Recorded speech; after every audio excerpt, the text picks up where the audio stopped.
Sabe, no Texas Hold'em existem 22.100 flops possíveis. 22.100. É um número que, honestamente, assusta um pouco.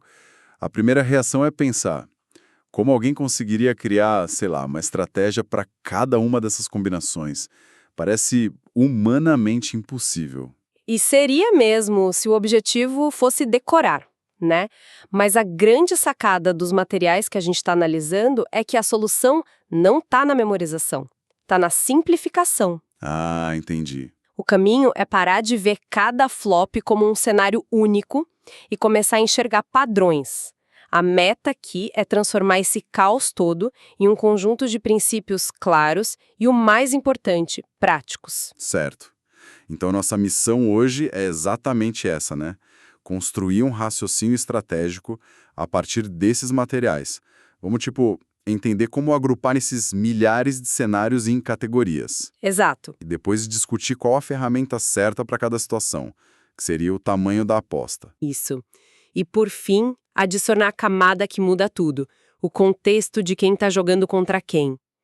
Ok, então, vamos mergulhar nisso. A base de tudo, o ponto de partida, é essa ideia de agrupar os flops em categorias ou buckets, como os materiais chamam. É uma ideia simples, mas, nossa, é poderosa. Em vez de 22.100 problemas, a gente passa a ter um número bem menor de tipo de problemas. É como aprender a identificar a floresta em vez de se perder contando cada árvore. Exatamente. E para não ficar só no abstrato, os materiais sugerem agrupar esses flops em algumas famílias, o que facilita muito, muito o raciocínio. Podemos pensar em 3 grandes grupos. Primeiro, a família dos flops com cartas altas, as Broadways. Ok? Eles podem ter uma carta alta, tipo um As-8, 3, duas como um Rei-Dama, 4, ou até 3, que seriam As-Dama, Valete. Cada um joga de um jeito diferente. Faz sentido. E a segunda família? Qual seria? A segunda família define a textura do jogo, o quão perigoso ou dinâmico o board é, sabe? Aqui a gente tem os flops super conectados, onde uma sequência já é possível, tipo um 987. O tal do código vermelho. Isso, o código vermelho. Temos os de uma cor só, os monótonos, onde o flush é uma ameaça imediata, e, claro, os flops com um par na mesa, que podem ser secos, como Dama-Dama 4, ou dinâmicos, como 7-7-6. Ok, então cartas altas e textura. E a última família seria? O que sobrou? Basicamente, sim. A terceira família são os flops de cartas médias ou baixas, que muitas vezes parecem inofensivos, mas olha, tem suas próprias regras. Um 10-6-2 ou um 7-4-3. O ponto crucial é que ao colocar um flop em uma dessas famílias, a gente já tem um norte para a estratégia. Tempo de, aposto sempre 1/3 do pote e pronto. Completamente. Os materiais mostram isso de forma muito clara. Pensa assim, num flop com uma única carta alta e o resto desconectado, como o As-8, 3, a estratégia ideal, a GTO, usa uma aposta pequena como ferramenta principal, mais da metade das vezes. Certo. Agora muda o cenário para um com 2 cartas altas, como Rei-Dama 4.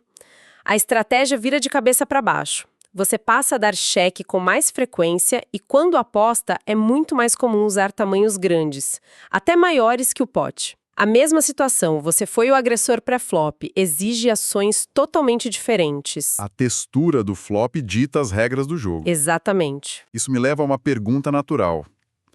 Se a gente entende em que tipo de terreno estamos pisando, a próxima decisão é qual ferramenta a gente usa. Uma marreta para quebrar tudo ou um bisturi para um corte de precisão? É aqui que o tamanho da aposta entra, né? Vamos começar com a marreta, a overbet. Boa! A aposta maior que o pote. Muita gente acha que isso é só pro River. É um mito comum, mas a análise teórica mostra que a overbet no flop é uma ferramenta poderosa e, olha, frequente. Ela aparece muito justamente nesses terrenos que a gente mencionou, como Rei-Dama 4, ou em boards com cartas médias, mas com potencial para sequência.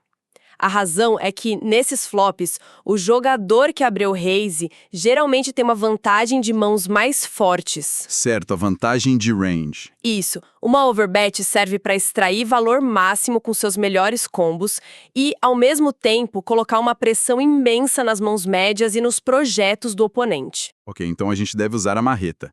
Mas a pergunta de $1 milhão é: com que mãos? Não pode ser só quando temos a melhor mão possível, senão fica óbvio demais, né? De forma alguma. E essa é a beleza de uma estratégia equilibrada. Uma faixa de overbet forte não é só valor. Os materiais mostram que em um flop rei dama 4, por exemplo, você faz overbet com suas trincas e 2 pares claro, mas também com pares mais fracos. Sério? Sim, como um par de 10. Com vários tipos de projetos de sequência ou flush. E o que quebra a cabeça de muita gente, até com mãos que parecem puro lixo, como um 7-5 de copas. 7-5 de copas? Uau! Essa mistura de valor e blefe torna a vida do seu oponente um inferno. Ele nunca sabe se está pagando para perder o stack inteiro ou se está sendo explorado por um blefe audacioso. A ideia de blefar com uma overbet usando um 7-5 de copas é algo que realmente expande a mente. Mas isso me faz pensar no oposto. Tem situações em que essa agressividade toda é um erro e o melhor é ser sutil. Usar o bisturi. Com certeza. Essa é a essência da estratégia dinâmica. O exemplo perfeito dos materiais é um flop dama-dama 4. É um board pareado e seco. Pensa na perspectiva do seu oponente. É muito improvável que ele tenha acertado alguma coisa relevante aí. Verdade, ele raramente vai ter uma dama. Exato. Então, por que usar a marreta? Uma aposta pequena de 1/3 do pote já faz o trabalho. Ela expulsa mãos que tenham alguma equidade, como um as-rei, e pode extrair um pouco de valor de mãos piores.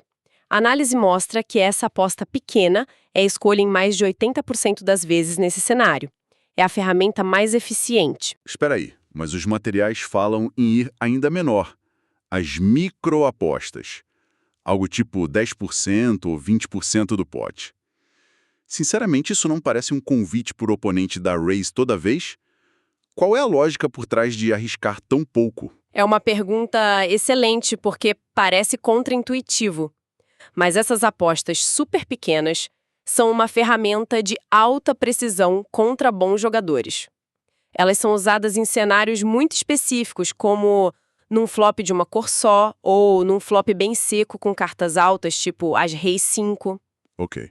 A lógica é que, com uma aposta tão pequena, você coloca o oponente numa situação matematicamente horrível com uma grande parte das mãos dele. Ele não pode desistir sempre, mas também não se sente confortável em pagar ou dar raise. Você cria um problema para ele arriscando quase nada do seu próprio stack. Ah, entendi. É uma arma de perturbação. Exato. Entendi.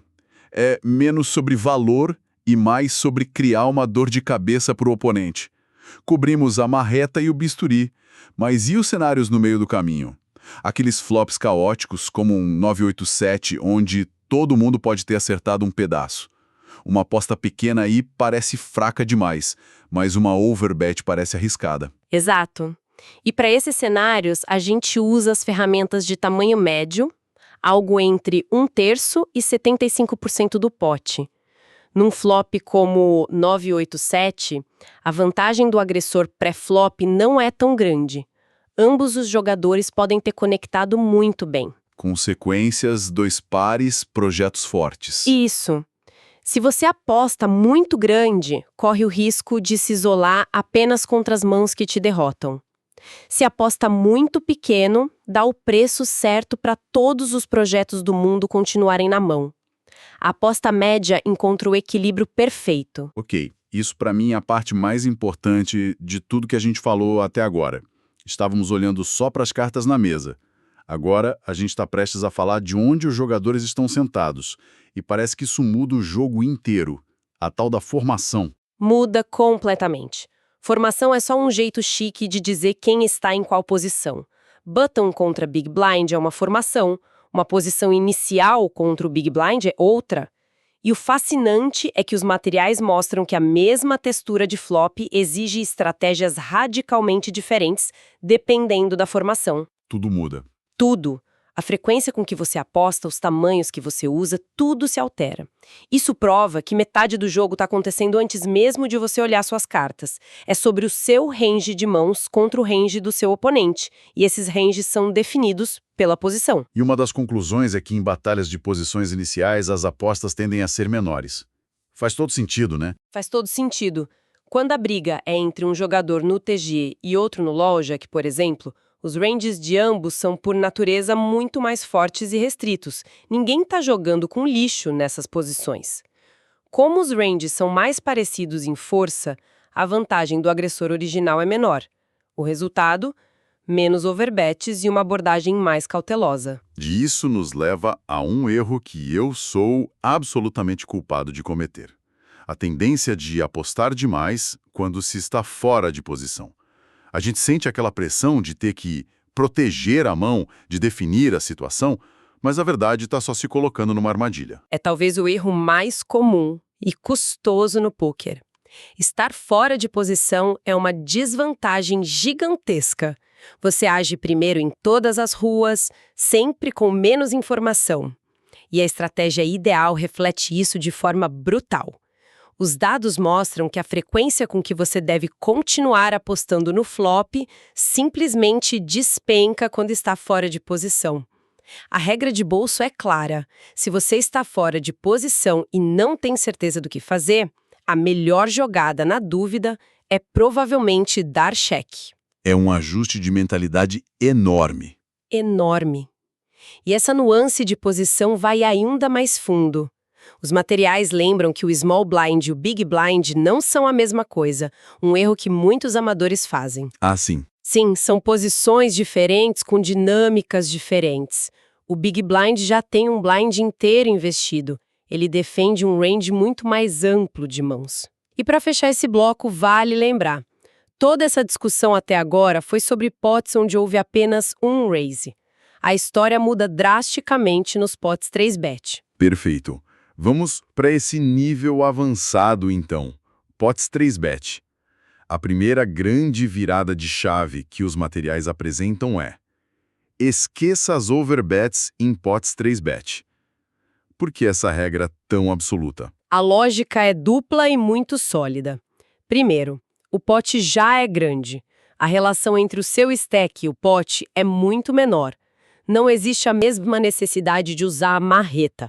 Segundo e mais importante, o range de mãos do jogador que só pagou sua 3-bet é, por definição, muito forte, muito concentrado. Ele não está pagando com qualquer coisa. De jeito nenhum. Tentar uma overbet contra esse tipo de range é como dar um soco numa parede de pedra. É ineficaz e perigoso. A análise é taxativa. A frequência de overbet em potes 3-bet é, na prática, 0. 0%. É um número que não deixa dúvidas. Mas isso significa que a gente deve ser mais passivo no geral? Muita gente aprende que em pots 3-bets, por ter a iniciativa, você deve apostar quase sempre. E aí está outra simplificação perigosa que os materiais corrigem. A chave não é passividade, é seletividade. A ideia de apostar 100% do tempo só porque você fez a 3-bet é um conceito ultrapassado, sabe? A análise GTO mostra que, mesmo em posição, a frequência ideal está longe de 100%. Em uma briga de blinds, por exemplo, fica em torno de 60%. Você precisa ser criterioso. E para fechar, a última sacada dos materiais traz algo que parece totalmente contraintuitivo. Em batalhas de 3-bet entre posições iniciais, a estratégia é ser mais agressivo, mas com apostas menores. Como assim? Parece um paradoxo, né? Mas faz todo sentido quando a gente pensa nos ranges. Numa guerra de 3-bet entre posições iniciais, os dois jogadores têm ranges muito parecidos, repletos de cartas altas e pares fortes. Nesse cenário de espelho, a análise teórica conclui que a melhor forma de jogar é pressionar com muita frequência, a taxa de aposta sobe para mais de 80%, mas usando tamanhos de aposta bem menores. Inclusive, é aqui que reaparece a microaposta de 20% do pote. Uau! Que jornada! Saímos da complexidade assustadora de 22.100 flops e chegamos a um sistema de pensamento. Primeiro, entender o terreno com as categorias. Depois, escolher a ferramenta certa, o tamanho da aposta. E, por fim, aplicar o contexto. A grande lição para mim é que não existe a resposta certa no pôquer. Existe a resposta certa para um contexto específico. Exatamente. A evolução de um jogador de pôquer é essa transição. Sair de uma abordagem estática, de regras fixas, para uma abordagem dinâmica, consciente do contexto. Não se trata de decorar tabelas, mas de entender os princípios por trás das ações. Por que a marreta funciona aqui? Por que o bisturi é melhor ali? É um entendimento desse porquê que realmente eleva o nível do jogo. E isso nos deixa com uma última provocação para pensar. Todos os materiais que a gente analisou focam em como o agressor pré-flop deve jogar. Mas e se a gente inverter a perspectiva? Como esses mesmos princípios, textura do board, tamanho da aposta, formação, informam a nossa estratégia de defesa ideal. Saber quando e por que o oponente deveria estar apostando de certa maneira é o primeiro e mais crucial passo para descobrir a melhor forma de contra-atacar. A estratégia de ataque dele define o roteiro da nossa melhor defesa.